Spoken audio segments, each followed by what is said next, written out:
Hey everybody, GundamGuns here, and today we'll be reviewing Master Grade Nu Gundam. On the box here we have a basic shot of Nu Gundam with the funnels flying around it. And then we have the same shot of it on the side. And then here we have some features in the inner frame. And then we have some pictures of the die-cast metal parts, and this was 5,000 yen. The arms have basic articulation where you can spin around at the shoulder 360 degrees, and then you can spin the arms around 360 degrees here, and you can achieve a 180 degree bend at the elbow. And the wrist also can go up and down like this and spin around 360 degrees. And then the unique feature on this kit is the sleeve pops up and you can pull out a beam saber on the side here, just like that. And then you just open the cockpit by lifting this up like that, and then you see a little amuro in there, and you get a nice little clear piece for the camera right here. On the waist you can wiggle back and forth like this and spin around a full 360 degrees. Side skirts don't really get in the way. And then it can go back and forth like this. The side skirts all move independently. You can move them up and down like this and move it out a little bit, and the side one can only go up and down. And the rear ones can go up, down, and move around. They're pretty flimsy, as you can see. For the legs, you can pull them apart this far, and you can pull it all the way back, do a back kick, and then you can raise it 90 degrees up for a high kick, and that's about it.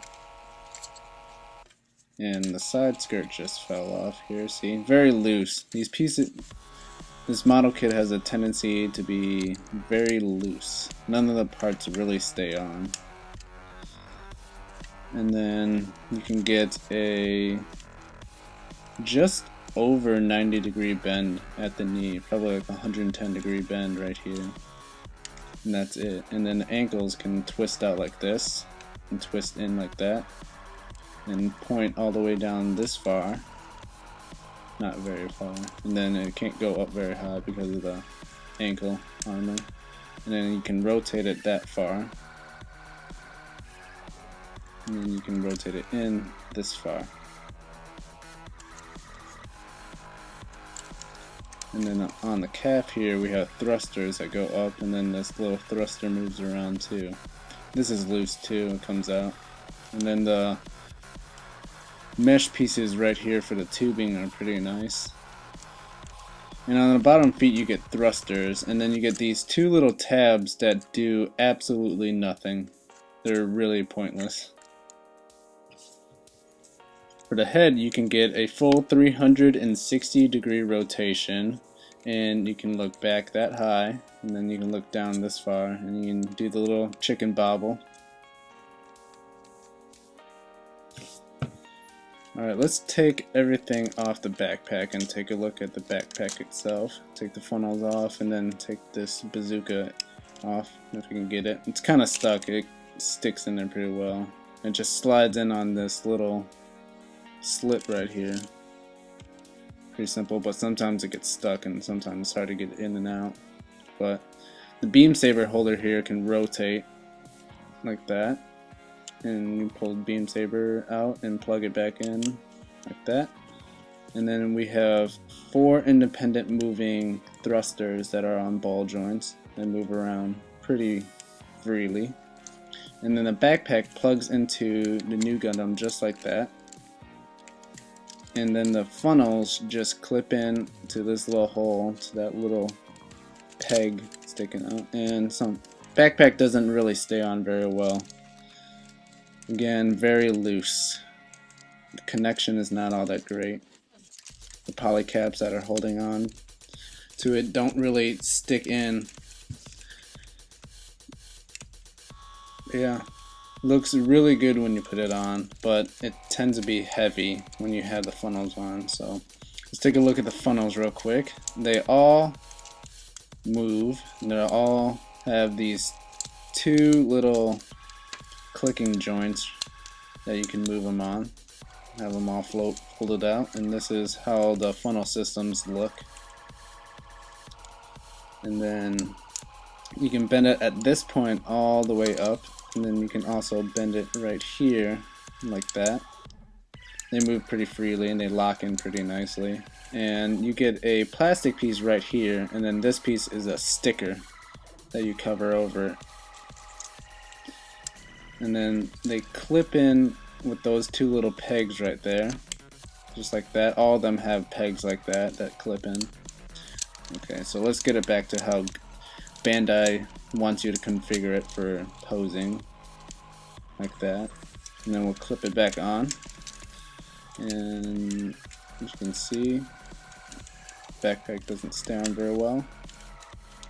And then gotta pose. Oh, see, like that. The back piece back here, this armor plating does not stay on very well at all. It always falls off, and sometimes the two poly caps in there fall off with it, and it's not very stable. I suggest you probably super glue it on. That would be the best if you don't want it to fall off all the time. For weapons, you get this nice shield with the Armoro insignia on it, and you get little vents on the side, and some dark blue and red missiles on the bottom here. And the clip that holds it in can spin around 360 degrees like that, and then you just clip it onto the forearm right here pretty easily. It stays in really secure. And then you also get this beam rifle, which is just two colors, white and dark navy blue. Really simple looking. That's it, no moving parts on it. And it doesn't really stay in the hand very well. There's no peg to hold it in the hand, so it tends to be floppy and doesn't want to stay in very well, so I'll just leave it out. And then you have this beam saber hilt here. This is the nice one that has the little hand shield, hand guard right here. And then you also get this bigger pink beam saber that's a little fatter on one end, and then it curves down, which is pretty nice. It looks good, and it only fits into this hilt. Well, you can fit in the other one, but it's made for this hilt. And you just put it in the hand, and beam sabers stay in the hand pretty well. There's no real problems with that. And then we'll take a look at the bazooka here, the Mega Bazooka. Pretty simple. And then you get a little handle that flips down. You get white, dark blue, and gray, and then there's red missiles in here. So it adds a little color to it. But it's pretty simple. It's pretty big. And then that just slides right in like I showed you before. Kind of. Doesn't really slide. It's kind of stubborn sometimes. And then, like I showed you before, on the wrist, on the forearm, you get the beam saber that comes out of here. If you slide it up, and it's hard to flip up the beam saber out to use file every time. Then you just pop it out, and then you get the standard basic straight beam saber for it, just like that, and you just plug it in. Yep, and that's all the accessories you get for it.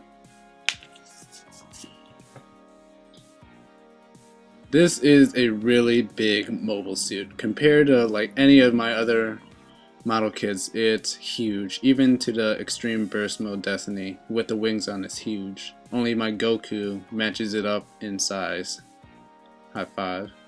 And there's a lot of cons about this kit. There's a lot of loose pieces, and the articulation isn't that great. But if you like this mobile suit and you like a big shelf present, then I suggest you get this. But overall, I'd probably get this a 6 out of 10.